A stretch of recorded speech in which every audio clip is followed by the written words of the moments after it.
Nos alegra mucho saludarlos de nuevo. Estamos una vez más aquí en Lighthouse Studios para poder conversar, para poder hablar de temas que nos interesan, que pueden ser prácticos en nuestra vida. Y como siempre, primero quiero saludar a Carmen y al Pastor Daniel. ¿Cómo están, Carmen? ¿Cómo están, Pastor Daniel? Hola a todos, muy alegres de poder compartir con ustedes una vez más en este set y esta vez terminando ya trimestre con un tema muy interesante. Y bueno, Pastor, ¿cómo estás? Bueno, pues también feliz. Sorprendentemente hemos estado durante 13 episodios. Estamos llegando al final, esperando que el mensaje que se ha presentado sea de gran bendición y que todos nos podamos unir al equipo ganador, porque Cristo gana. Amén, amén. Esa es la idea finalmente. Así es. Y venimos con unos temas y unas lecciones que nos han permitido a nosotros entender que todas las historias que están en la Biblia tienen un propósito lúdico para nosotros. Total. Nada de lo que ahí hay quedó por casualidad ni es información de relleno, como pasa a veces en alguna literatura. Hay un mensaje central y el resto es información de relleno y contexto, no. Aquí todo queda con un fin y todo tiene un propósito. Y precisamente para seguir hablando un poco de eso, hoy vamos a estar conversando de dos historias que logran el mismo objetivo y son precisamente la de Jonás y la de la conquista de Babilonia por parte de Ciro. Así es. Y entrando primero entonces en ese primer tema, eh, yo quisiera como dar una pequeña introducción a lo que vamos a conversar, viendo cómo al final todo apunta y toda esta profecía apunta, como lo hemos dicho, a un centro en Cristo, es cristocéntrica, y a una formación del carácter como una de las grandes características que debemos tratar de buscar. Y a mí me llamó muchísimo la atención y empiezo con esta breve introducción, es simplemente para que lo tengamos de base y podamos continuar. Y es que la lección de esta semana nos permitía a nosotros y nos da un paralelismo ahí que a mí me pareció muy bonito, y es que nos dice que el mundo de hoy tiene urgencia de hombres que no se vendan ni se compren, que sean honrados hasta lo más íntimo de sus almas, que no teman dar al pecado el nombre que corresponde, que tengan una conciencia tan leal como la brújula al polo y que se mantengan de parte de la justicia aunque se derrumben los cielos. ¿Cómo podemos empezar a introducir esas características que se dice que necesita el mundo de hoy con esa primera historia de Jonás? Bueno, desde el punto de vista de Jonás propiamente dicho, encontramos el asunto prácticamente derrumbándose, ¿no? Porque Mr. Jonás, y disculpen la expresión de Mr. Jonás, cuando recibe justamente el llamado de Dios para que lleve a una nación que está complicadísima un mensaje de amonestación, de arrepentimiento, un llamado de parte del Señor, el hombre se monta en el barco y se va para otro lado, huyendo. Y Jonathan y Carmen, cuando uno analiza a Nínive y lo que se dice de Nínive en aquel tiempo, uno dice, bueno, el hombre con sobrada razón está Huyó. tomando Tenía la sus motivos, decisión tenía sus Claro. que motivos. tenía sus motivos. El hombre formaba parte de la dinámica de aquel tiempo. Seguramente leía el periódico, por usar una expresión, la manera como se comunicaban las noticias. El hombre estaba al día y Nínive sencillamente era una ciudad altísimamente peligrosa. Meterse en los asuntos de Nínive, llegar de asomado, era prácticamente estar exponiendo su vida. Así que bueno, pero también la Biblia presenta cualquier cantidad de biografías de hombres y mujeres que sí estuvieron dispuestos a pasar por la prueba más difícil desde el comienzo sin doblez, fieles a Dios, íntegros a Dios. Y bueno, el Señor nos permite tener esa bendición. Pero qué bueno que ha traído esa declaración desde el comienzo, porque es que el punto es qué de nuestra generación, qué de Carmen, qué de Jonathan, qué de Daniel Sánchez. ¿Será que en este tiempo que Dios necesita que alguien presente un mensaje de amonestación, de misericordia, de bondad de parte del cielo, nosotros estaremos dispuestos a dar ese mensaje por testimonio y con palabras, o vamos a doblarnos frente a las situaciones que pudiesen estarnos rodeando, que atenten contra nuestra integridad Claro, claro. física, por ejemplo? Es complicado, pero pienso que tenemos muchas herramientas para no salir huyendo, como huyó Jonás, porque podemos ver que siempre Dios tiene el control. Y ya tenemos mucha historia que hemos visto donde siempre vemos que la mano de Dios triunfa. Entonces pienso que tenemos que llenar nuestro corazón como de esa esperanza y tener la fortaleza en Dios para que cuando lleguen esos momentos, esas misiones, las podamos cumplir. Y que deberíamos estar haciendo desde ya, no es esperar, ¿no? Porque tenemos un llamado y ¿qué estamos haciendo hoy en día con ese llamado? Amén, así es, Carmen, y creo que precisamente la historia se sigue desenvolviendo en ese sentido. Y hay algo que a mí me gusta mucho de la historia de Jonás, y es que precisamente con ese propósito lúdico que decíamos, nos empieza a mostrar que primero Jonás no era cualquier persona. Dios no le está encomendando esa situación a cualquiera.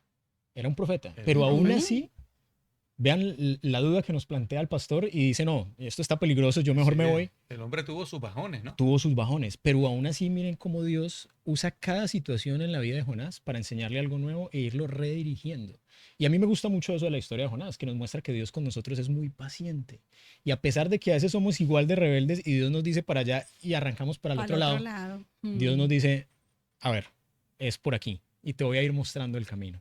Precisamente cuando hablamos de Jonás como ese profeta renuente, como ese profeta que tal vez uno pensaría que tenía esas características que leímos al principio por la condición de la que gozaba, pero no. También nos hace pensar y llevarlo eso a la vida práctica nuestra. Y Jonás tenía un mensaje claro que dar. Para su época y un mensaje que hoy, según lo que estamos estudiando, sigue siendo vigente. Y es el mensaje del arrepentimiento. Y ese mensaje del arrepentimiento a veces nos puede incomodar un poquito. Ahorita lo podíamos conversar antes de empezar. Sí, y Jonathan, este tema pique y se extiende y sube cada vez se ponen bien emocionante, ¿no? Sube de nivel. Noten que Jonás comienza a mostrar que no puede ocultar a Dios en la misma embarcación, porque recordemos, creemos firmemente que las personas que nos están escuchando o nos están viendo conocen la historia de Jonás y no queremos entrar en detalles, sino solamente los asuntos relevantes, ¿cierto? Pero cuando tenemos a Jonás que se esconde abajo en, qué sé yo, en el sótano de la embarcación, se desata la tormenta, la gente empieza a orar a sus dioses porque sienten que la situación es bastante complicada, entonces encuentran a Jonás, etcétera, y le hacen una pregunta a Jonás, ¿verdad? ¿Quién eres? Y en ese momento tenemos que darle un aplauso a Jonás.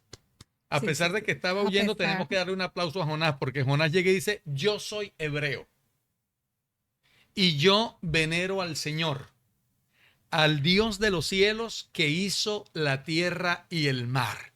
Qué bueno que en ese momento crucial, coyuntural, el hombre no ocultó Mm. quién era y a quién servía. Creo que ahí se le da, como menciona Jonathan, ahí esa paciencia de Dios se manifiesta en dándole a Jonás esa tremenda oportunidad. Y bueno, también conocemos el asunto que sucedió, que vino, lo lanzaron al mar, etcétera, lo tragó el Los gran 3 días pez, que lo pasó. vomitó Ujú. en la playa de Nínive y entonces vemos a un Jonás que ya no tiene otra opción. Presentar un mensaje de arrepentimiento sin saber qué iba a pasar, hermanazo. Porque si hay algo en la naturaleza humana que cuesta, es reconocer El error que es estamos duro. equivocados o en este caso que estamos mal, que estamos pecando, porque es que la condición de Nínive era demasiado complicada. Era gente muy pecadora. Lo hemos leído y hemos encontrado información sobre eso, ¿verdad? Eran bárbaros. Eran bárbaros. Bárbaros. Era gente cruel. Masacraba a las personas y a las naciones que conquistaban, las masacraban, hasta que llegó la tolerancia divina a su techo, diríamos, y Jonás llega para decirle a esa gente, miren, esta ciudad será destruida en 40 días. Un hombre Mm. metido en esa jauría. Un hombre que no era de ahí. Y, Imagínense la situación. y a este que le Un pasó. metido, digamos. Sí, señor. Y de paso con un mensaje atrevido, ¿no? En 40, no, es que está diciendo, esto se acabó. En 40 días ustedes ya no van a estar. Se necesita ya estar bien determinado para eso, ¿no? Pero bueno, la historia es muy interesante, ese era el mensaje. Y para nuestros días que Jonathan y Carmen, vivimos en un tiempo donde la cosa no es igual. La cosa no es diferente, perdón, la cosa es muy parecida. Porque la verdad es que vivimos en un tiempo en que vemos que esta generación está lejos de Dios y oremos por los unos por los otros, porque el plan de Dios es la salvación, no que la gente se pierda. Sí, Para hay que muchas podamos cosas escuchar. que se han normalizado, muchos pecados que ya hoy en día se ven normales. Parte de la vida. Mm. Exactamente. Y la invitación es eso, el arrepentimiento aún tiene mucho poder. Wow. Y al final es el mensaje de todas estas profecías, que todavía nos están dando el chance, la oportunidad de Sí, poder señor. acercarnos a Dios a través de eso. Ahora, Jonás tenía una característica, Carmen, que a mí también me llama mucho la atención. Y es que después de que había vivido la experiencia donde yo salgo huyendo y Jesús me trae incluso dentro del estómago de un pez de vuelta, que ya es Ujú. algo bastante maravilloso, bajaba con la actitud de, bueno, pero si me mandas a dar ese mensaje, que se cumpla. Que se cumpla. Si yo voy a decir que esto se destruye en 40 días, yo quiero ver que esto se destruya en 40 días. Y eso nos dice a nosotros que Jonás entendía bien la naturaleza de Dios, porque ya desde ahí empezaba a pensar él, Dios los va a perdonar. Y si ellos se arrepienten, yo sé que Dios los va a perdonar.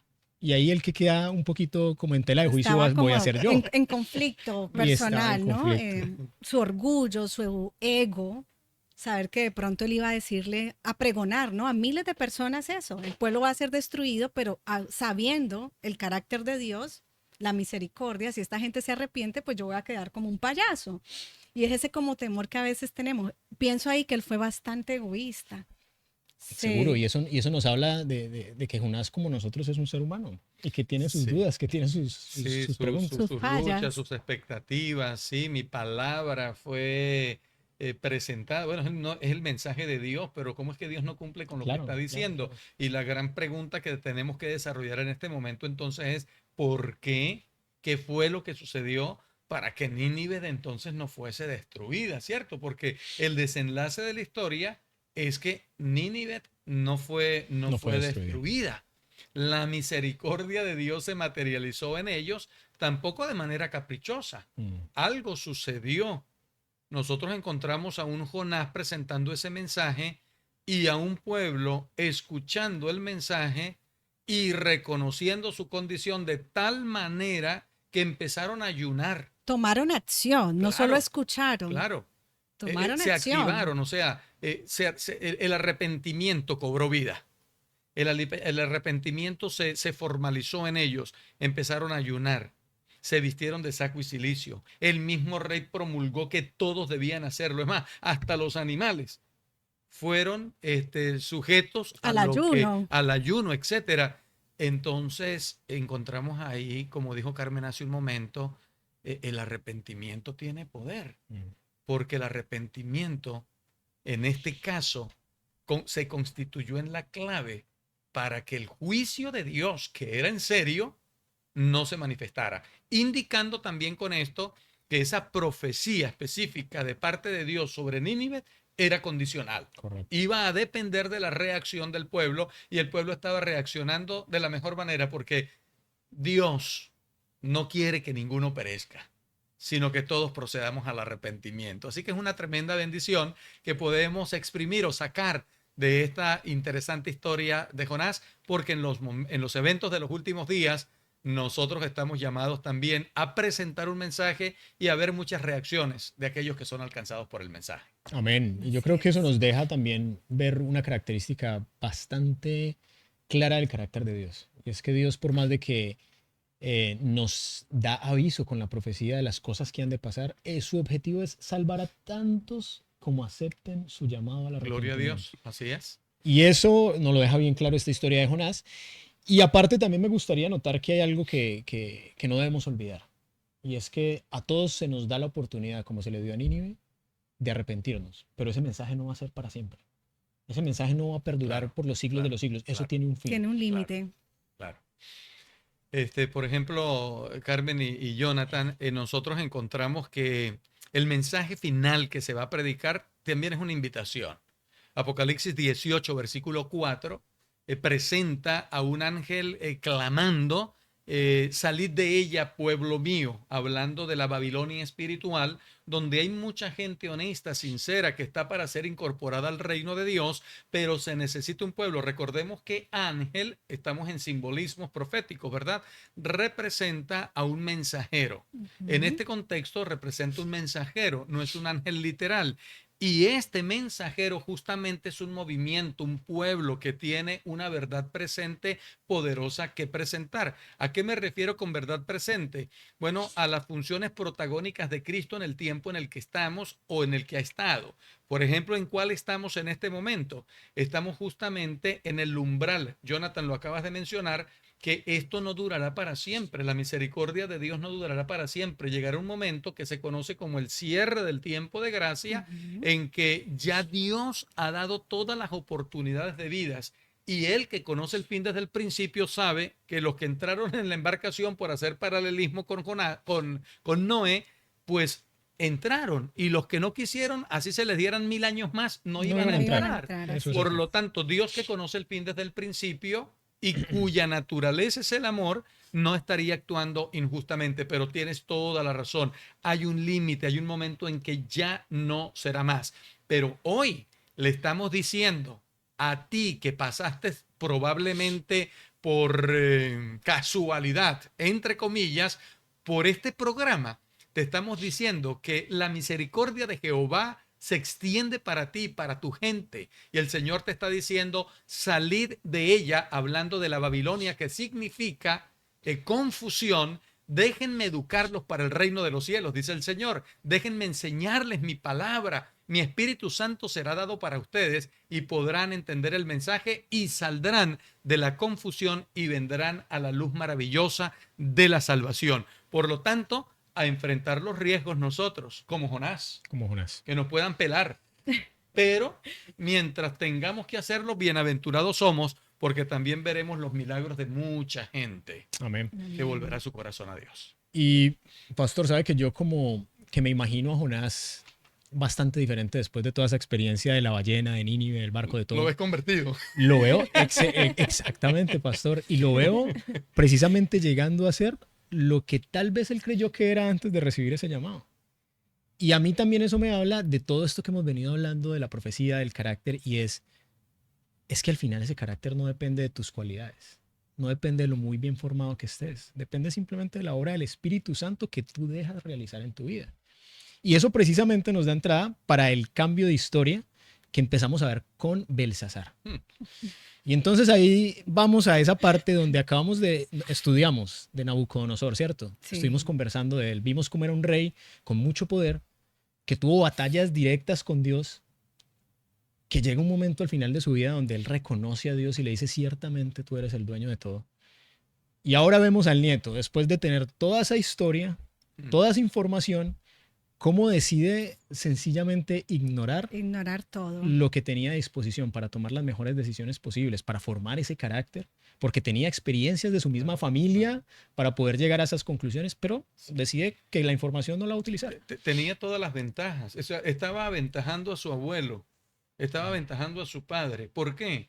Porque Nabucodonosor tiene un primer encuentro con Dios a través de los jóvenes hebreos, mientras que este muchacho es descendiente de un hombre que ya tenía el encuentro, que había tenido un encuentro con Dios, que había proclamado la grandeza del Dios de los hebreos en su propio reino, y que podríamos llegar a decir, sin que nos tiemble la voz, de que llegó a ser un hombre finalmente temeroso de Dios y entregó su corazón al Señor. Pero su descendencia no valoró este asunto. Y ahí, para los amigos que nos están viendo y escuchando, estamos ubicados en Daniel, el capítulo número 5. Supremamente interesante. Yo estuve analizando, meditando, y yo digo, wow, sinceramente, cuántas lecciones que nos van a beneficiar hoy y cuánta bondad de parte de Dios para toda persona que tiene los pies puestos sobre el planeta Tierra el día de hoy. Una de ellas. Noten que cuando encontramos a Belsasar ofreciendo un banquete, una fiesta. No vamos a entrar en detalles porque no queremos que la gente se ponga a imaginar lo que ni siquiera nosotros queremos imaginarnos. Pero ahí había todo tipo de desenfreno. La borrachera estaba desbordada. Y tiene la imprudencia de mandar a pedir. Yo no sé cómo es que se le ocurre semejante cosa en una borrachera incluso. La pretensión pudo haber sido, ¿qué cuento del Dios de los hebreos? Nosotros los hemos sujetado a ellos, así que nuestros dioses son superiores o lo que sea. Pero manda a pedir los vasos sagrados que su abuelo honró. Escuchen esto, que lo voy a decir con mucha prudencia. El abuelo, que es Nabuco, como le dice Carmen. El viejo Nabu. El viejo Nabu. Nabucodonosor por lo menos demostró respeto. Porque cuando Nabucodonosor trae los utensilios del templo, los pone en el templo de sus dioses, de la deidad. Es que era algo sagrado para él. Seguro, y así lo consideró incluso Nabucodonosor sin conocer al Dios de los hebreos. Y llega este muchacho y los manda a pedir, hermano, para ponerse a tomar licor, cerveza, qué sé yo, qué tipo de bebidas que estaban consumiendo que terminaban en el estado de embriaguez para comer, para tomar con sus concubinas. Óigame, esto indica que hay cosas que cuando se consagran a Dios, no es que sean objetos de veneración, pero nosotros debemos respetarlas. Por supuesto. Pongo un ejemplo, Carmen, antes de darte la palabra. Por ejemplo, este libro. Yo vi a alguien una vez, y perdónenme, yo no he sido ninguno de ustedes por si acaso, y como a ti no te conozco, no te sientas aludido, ¿está bien? No te tengo a ti en mi mente, pero yo una vez vi a alguien con una Biblia mucho más pequeña que esta, pero aquí en el bolsillo, en la parte de atrás. Yendo y viniendo y sentándose. Ahora, cualquiera me puede decir, pastor, pero es que el valor de la Biblia es que esté en la mente y en el corazón, y tienes toda la razón. Pero yo creo que el valor de la Biblia y de su contenido comienza con que, si bien no deja de ser más que un libro, si eso es lo que yo tengo por ahí tirado en mi casa, yo creo que comienza con el respeto al tomo sagrado. De hecho, aquí dice en la mía, la Santa Biblia, las Sagradas Escrituras. Y eso debería tener para nosotros, hacia el libro como tal, claro. una consideración, ¿me entiendes? Un significado al menos. Respetar lo que está ahí, darle un lugar. Por lo que significa para ti, Claro. porque sencillamente tú tienes cosas que valoras y las cuidas. Claro. Y si esto realmente significa lo que tiene el mensaje y lo que debe significar, que es simplemente una puerta de entrada a la salvación, pues no eso vas tiene a un lugar arrancar las especial. hojitas para hacer otra Exactamente. cosa. Sí. La gente puede decir, no, pero eran simplemente unos vasos también. No, eran no. los vasos sagrados del templo. Esta historia, perdón, Tranquilo, Jonathan, adelante. a mí me dio varios puntos que yo tomé. ¿Qué nos enseña? Él idolatró dioses ajenos. Se burló de lo sagrado, profanó los vasos sagrados, los trajo del templo, los profanó.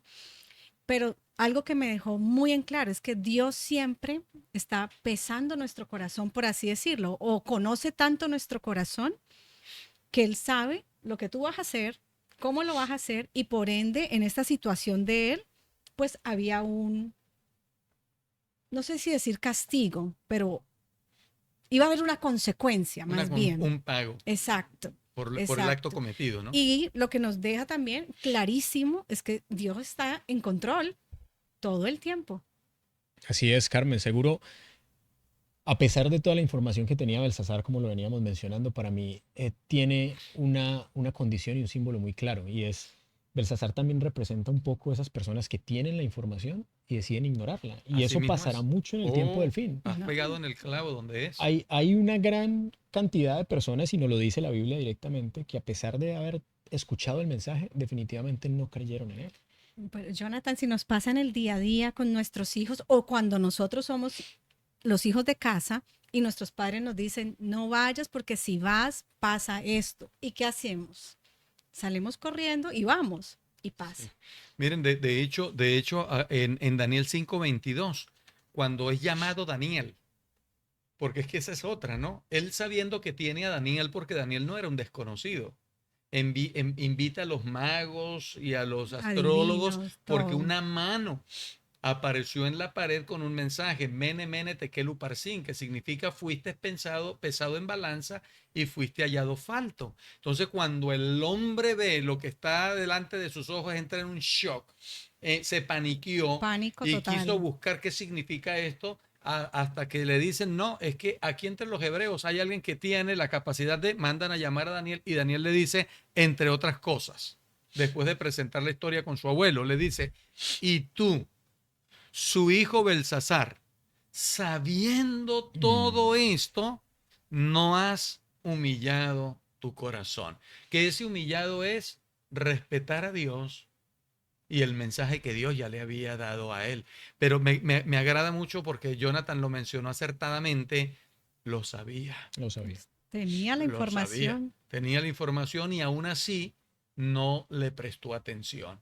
Estaba convencido tal vez, pero no estaba convertido. Sí, eso pasó, pero no estaba convertido, no creía en realidad al respecto. Y bueno, Hay una frase, pastor, ahí que me gustó mucho y decía es, el mundo no será sorprendido por no conocer el anuncio divino, sino por no haber creído en él. Ujú. Y precisamente nos lleva al siguiente momento después de lo que usted nos acaba de narrar.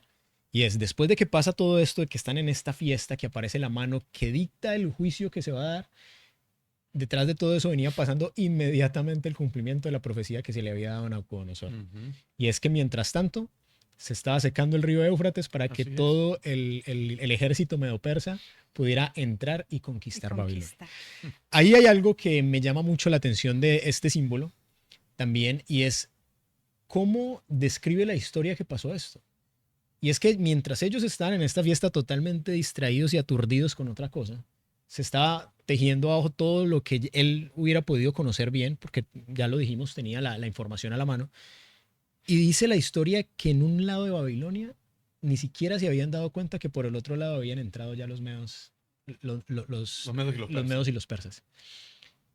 Increíble cómo había una ciudad que estaba en medio de fiestas y que la historia nos cuenta que en ese momento estaba en medio de fiestas, cómo estaba tan concentrada en algo que ni siquiera se estaban dando cuenta de la gravedad del asunto que estaban viviendo.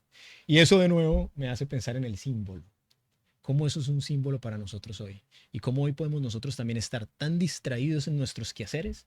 Y ojo, porque a veces no puede ser ni siquiera nada malo, sino que estoy tan concentrado en mi trabajo, en mis cosas, en cómo salgo adelante, en cómo hago para pagar las cuentas, que me estoy olvidando de todas las señales y de todo lo que estoy viendo en el mundo que me está apuntando claramente a que tengo una información y que tengo que usarla. Y que esa información es, hay una profecía, hay un mensaje. Debemos arrepentirnos para poder estar dentro de ese grupo. Claro. No sé si usted... Adelante, Carmen. Solo iba a decir que tenemos súper claro el mensaje. Todo lo que hoy parece muy poderoso, muy alucinante, va a caer. Lo único que va a permanecer es lo que tenga cimientos en Dios. Sí, de hecho, eso que acabas de mencionar, la fortaleza de Babilonia, entre otras cositas, pero una de las más importantes era justamente el Éufrates, el río, Correcto. el agua, la importancia que esto tenía y llegó a convertirse en su mayor debilidad, porque cuando los persas desvían el cauce del río, este baja, el río fluía, era por debajo de las murallas y por ahí entraron los ejércitos. Y como estaban en su fiesta, en sus danzas, en sus tomaderas y en esa condición, pues lastimosamente fueron sorprendidos. Sorprendidos. Claro. Sorprendidos. Pero la pregunta aquí, porque ya creo que empezamos a enfilarnos a la conclusión, Es correcto. la pregunta es, ¿se cumple la palabra del Señor? Con una precisión matemática, diría yo. Tal ¿Por qué? cual. Porque ahí se estaban dando cosas interesantes. Dios ya le había dicho a Nabucodonosor o a Babilonia a través de Daniel, no permanecerás para siempre. Después de ti vendrá entonces el pecho de plata, ¿no? Los medos y los persas. Y eso está ocurriendo justamente en ese momento, cosa que nos permite a nosotros afirmar en este momento que la palabra de Dios se cumple, conmigo o sin mí, con nosotros o sin nosotros, pero la palabra del Señor se cumple. Entonces, lo que todavía resta por cumplirse, ¿lo sabemos? Y se cumplirá. Y ¿Lo se sabemos? cumplirá. Claro que lo sabemos, tenemos la información, se cumplirá. Y el punto aquí, que es importantísimo que se cumpla, no es necesariamente ese, sino, y cuando se cumpla, ¿dónde voy a estar yo? ¿Dónde voy a estar yo? ¿En qué bando voy a estar? ¿En el equipo ganador o en el que se queda por fuera? Estamos llamados a estar en el equipo ganador. Así que, bueno, que todas estas lecciones que estamos estudiando y que estamos viendo sigan enfatizando que vale la pena confiar en el Señor. Amén. Amén. Y finalmente, podemos cerrar también un poco con algo que a mí me asombró mucho, y es como Dios usó a Ciro como un símbolo de lo que viene, pastor, precisamente de la promesa. Y es ese rey que viene del este a liberar a su pueblo de la Amén. Babilonia, en este caso de la Babilonia escatológica. Espiritual, sí, escatológica, exacto. me asombra cómo Dios ahí nos está revelando sus enormes capacidades para ser el director de todo lo que está pasando. Cómo cada cosa al final está cuidadosamente planeada por parte de Dios y cómo todos estos símbolos pues simplemente apuntan a lo mismo, a que tengamos la información, a que nos salvemos y a que tomemos al final la decisión correcta. Me llama mucho la atención cómo se refieren a Ciro como el ungido de Dios. El ungido de Jehová. Sí, El sí. ungido de Jehová. Y al final leo unas palabras o las parafraseo más bien porque no las tengo aquí directamente, pero al final Ciro en Segunda de Crónicas, él habla y dice, el Dios del cielo que a mí me ha dado todo, que es el que me ha dado todo el territorio que tengo. Y dice la historia que el reino medo-persa fue el reino por territorio más grande Más que ha grande que ha existido. existido, sí, señor. Y al final él reconoce a Dios como eso y después hace el llamado. Y todo aquel que esté aquí vuelva a su pueblo y reconstruya su templo. Porque Dios me ha pedido eso. Al final, si nosotros también tomamos esa decisión de ponernos en manos de Dios, podremos ser más un Ciro que un Belsasar en esta historia. Y estar del lado correcto, precisamente, pastor, como usted lo mencionaba en la historia. Totalmente. Y no necesariamente tenemos que ser una persona perfecta, porque ¿quién era Ciro? Si nos vamos a quién era, pues se nos va a alargar mucho el tema, pero podemos ver que Dios usa personas que tal vez uno no espera o que uno no tiene en el plan para cumplir es que suena mal, bueno, para cumplir el plan.